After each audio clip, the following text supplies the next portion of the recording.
Aras Palas.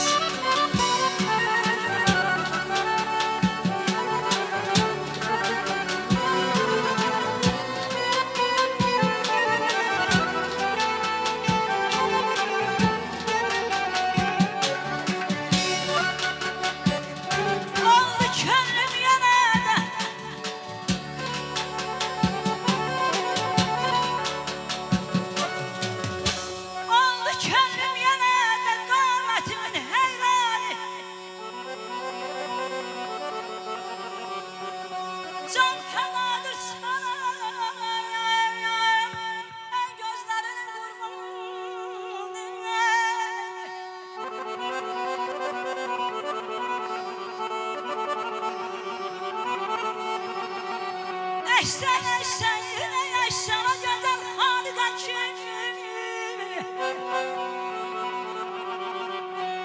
Eşsen eşsen yine eşsen o güzel harika ki. İki nefesten zaman yaradım nurani.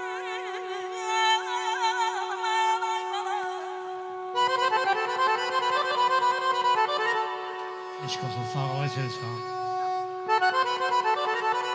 Ey könül var bu ziyafette şerafet bu gece.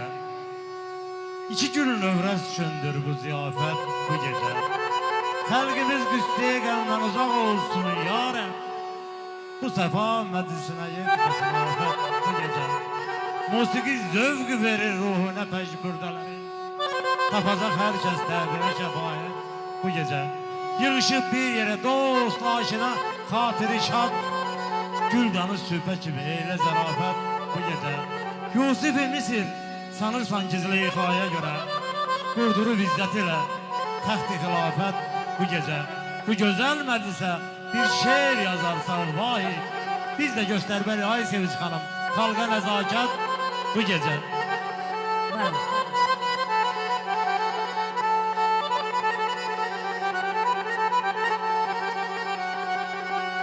Biri gün dəstəsidir, hifz eləməz badı xəzan.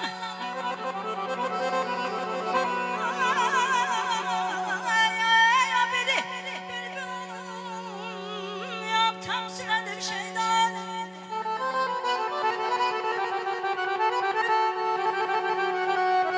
Bir sözüm var ürəyimdən, ey dostlar, yeri gəlmişdir yanına.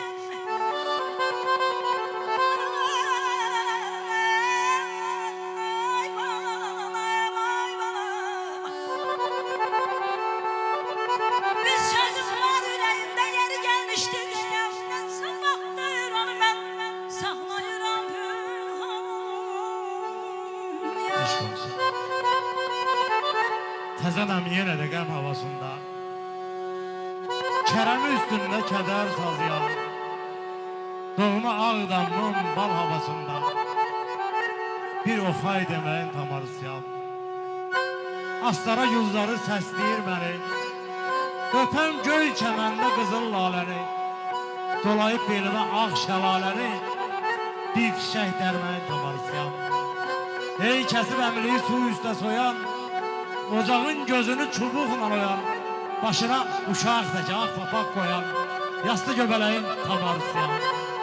Ay da Üləyinə qurban ay zaman var ol. Qarabağımızın gözəl sənətçiləri var ol.